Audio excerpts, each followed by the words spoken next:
Entonces comenzó Jesús a declarar a sus discípulos que le era necesario ir a Jerusalén y padecer mucho de los ancianos, de los principales sacerdotes y de los escribas, y ser muerto y resucitar al tercer día.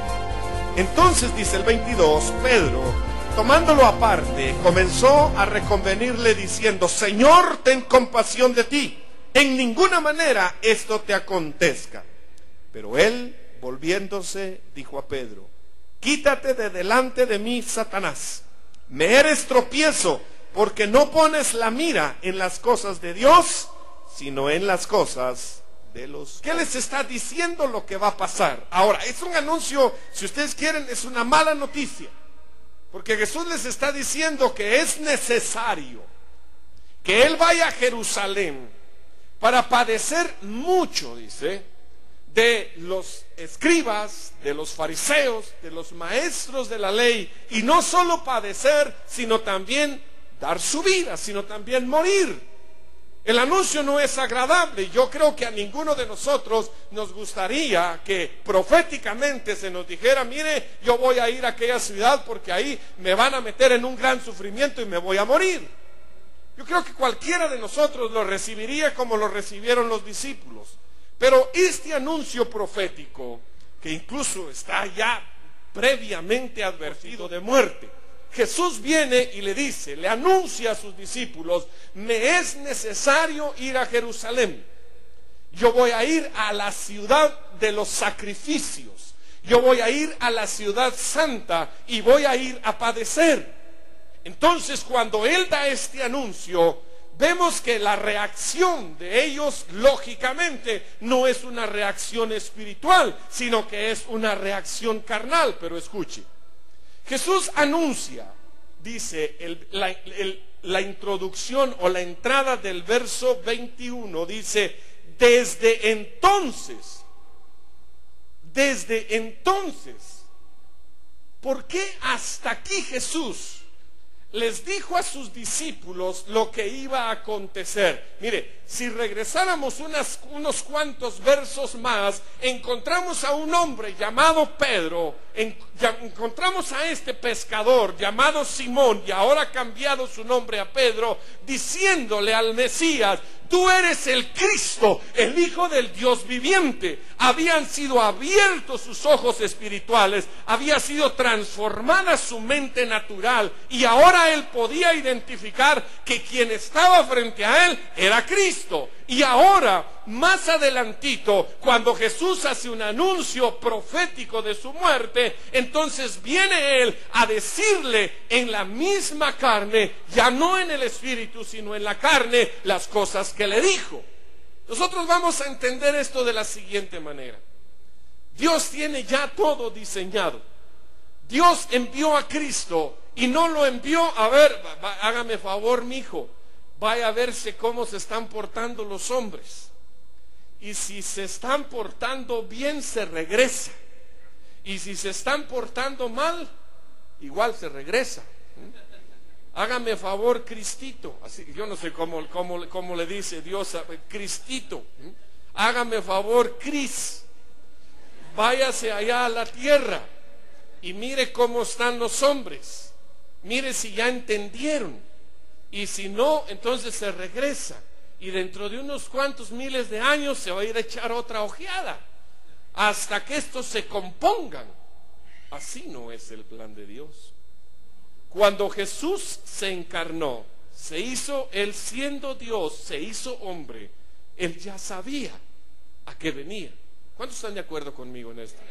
¿Cuántos creen que Jesús sabía a qué venía? Claro que sí, siempre lo supo. Cuando los discípulos de Jesús entendieron, oiga mi hermano, porque esta es la palabra clave aquí.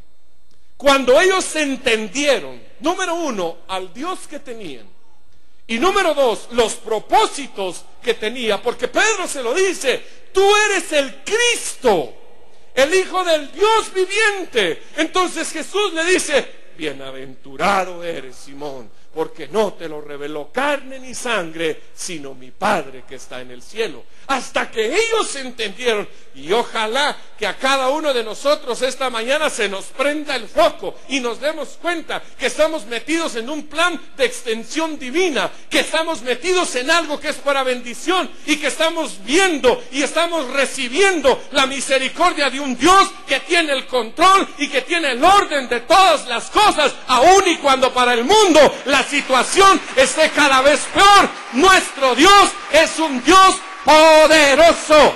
El Dios que tenemos es un Dios poderoso. Eres el Cristo. Ya me di cuenta que eres el Cristo. Dichoso eres, Pedro. ¿Cómo le agradaría a cada uno de nosotros que de los labios de Jesús saliera esa misma expresión? Bienaventurado eres, porque entendiste que no soy un hombre, sino que soy el mismo Dios hecho hombre y que he venido a cumplir un propósito. Mire, hermano, cuando ellos entendieron, entonces dice, después de que entendieron, Jesús les empezó a decir, ahora me es necesario, porque él sabía que ya lo podían madurar, que ya lo podían asimilar, y les dijo, ahora me es necesario ir a Jerusalén. Mire ese anuncio, para que los escribas, para que los fariseos, para que los maestros de la ley tengan de mí todo lo que quieran hacer, y yo también padezca y muera, y después de 3 días voy a resucitar. Es un anuncio. Mire, yo no sé, yo le voy a decir esto, yo nunca me había detenido a meditar tanto en estos 3 versículos como lo estoy haciendo ahora. Y en cada uno de los momentos en que los leí, he encontrado una revelación tan profunda de las cosas del reino, de las cosas de Satanás y de la posición que nosotros ocupamos hoy, o por lo menos de la que deberíamos de estar ocupando. Jesús, cuando se dio cuenta que ellos comprendieron, entonces les anunció lo que iba a pasar. Oiga, hermano, porque esto es precisamente el engaño en el que muchos de nosotros hemos caído, no darnos cuenta. Uno le dice a la gente, mire, ¿y usted a qué pertenece? ¿De qué religión es? Pues yo voy a la iglesia cristiana, o yo voy a tal iglesia, pero eso no es su ser, eso es parte de una costumbre. Eso no fue lo que Pedro le dijo a Jesús, eso no fue lo que salió de su corazón. Lo que salió de este varón, de este hombre, de este pescador rústico, fue una declaración poderosa que dijo, tú eres Cristo, el Hijo del Dios viviente, tú eres el enviado, eres el Mesías, eres el que ha venido a dar su vida por nosotros. Y Jesús premia esa revelación diciéndole, bienaventurado eres, Simón. Escuche esto, cuando Jesús hace este anuncio, les dice, yo voy a ir a morir, voy a ir a ser víctima. Y escuche esto, porque son situaciones muy, muy comunes en su vida cristiana. Usted debe de entender, hermano amado, que va a tener que pasar por algunos padecimientos. Perdóneme lo que estoy diciendo, pero es la verdad. Y si no me cree a mí, no me cree a mí. Pero créale a Jesús cuando dice, en el mundo van a tener aflicción, pero no teman porque yo he vencido al mundo.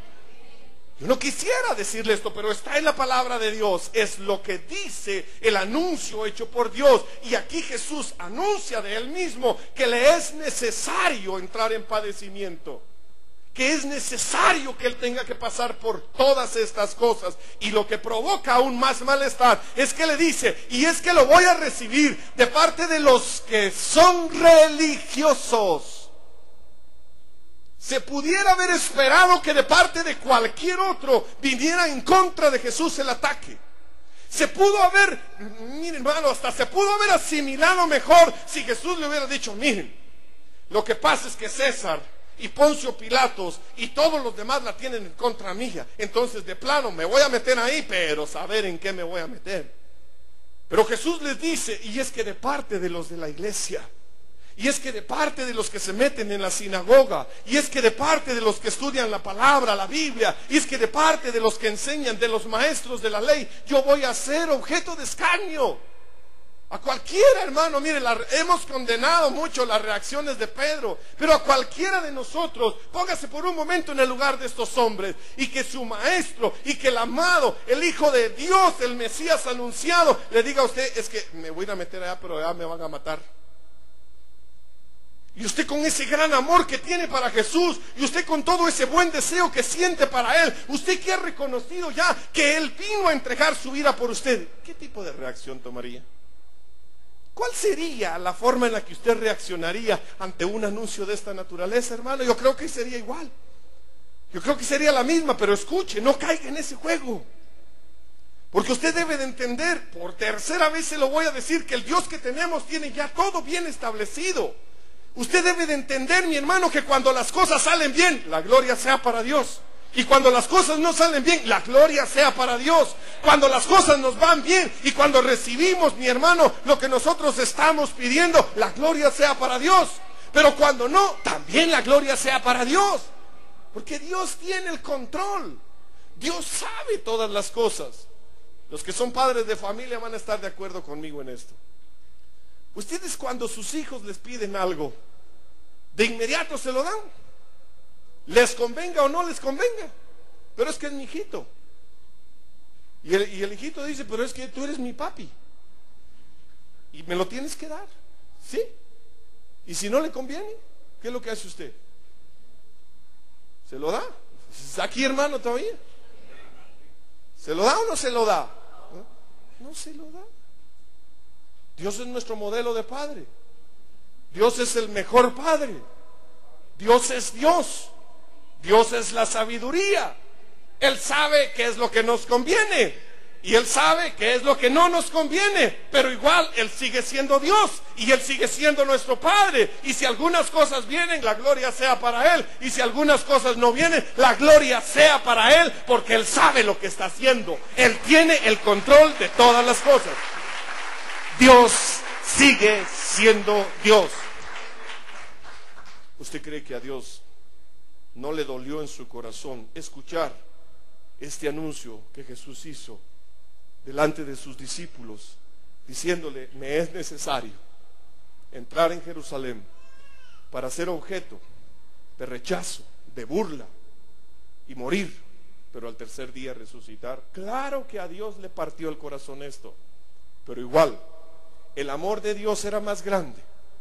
El amor de Dios iba por sobre todo ese dolor. El amor de nuestro Dios, que veía el rostro y el suyo y el mío sufriendo, siendo víctimas de Satanás, era más grande que el sufrimiento de su mismo hijo, que le dijo: vas a tener que ir, porque no existe otra manera, porque no hay otra forma. Escuche, el plan de Dios es perfecto. El plan de Dios, el problema aquí, mire, cuando Pedro escuchó este anuncio, dice la palabra, entonces agarró a Jesús. En otra versión dice que empezó a sacudirlo. En la Reina Valera dice que empezó a reconvenirlo. Pero lo que Pedro hizo fue que agarró a Jesús cuando escuchó el anuncio que Jesús estaba dando sobre lo que iba a venir. Entonces dice que lo agarró, lo llevó aparte y lo empezó a hacer así. Mire, así dice que lo agarraba. Miran los de allá. Los de allá no miren. Espérenme ustedes un ratito, hermano. Dice que empezó a hacer a Jesús así, mire, y le empezó a decir: ten misericordia de ti. ¿Qué encuentra usted de malo en esto, hermano? Porque la respuesta de Jesús es gruesa. ¿Sí? Ten misericordia de ti. Ten cuidado de ti. No te expongas. Por favor, Jesús, retrocede. Escuche, hermano. Podemos ver a un hombre de gesto noble, si usted quiere, a un hombre de buenos sentimientos. Yo creo que hasta las lágrimas se le pudieron haber rodado a Pedro aquí, diciéndole a Jesús, reconviniéndolo: ten misericordia, por favor, ten cuidado, te van a matar. No pase tal cosa, ni Dios lo quiera, no lo quiera Dios, dice. Son dichos tan comunes. Ni Dios lo quiera, dice, ¿no? Mire, Pedro estaba aquí tratando de hacer que el maestro, que el Mesías, que el que había venido a dar su vida, tomara una decisión diferente. Ojo a esto, hermano. Los propósitos de Dios son buenos, aun y cuando a nosotros hoy nos parezca lo más horrible, cuando nos parece que no tiene salida, cuando vemos todo oscuro. Si nuestra vida ha sido puesta a los pies de la cruz, los propósitos de Dios son buenos. Él tiene buenos planes para nosotros, aun y cuando nosotros hoy no los veamos. ¿A cuántos les ha tocado pasar por una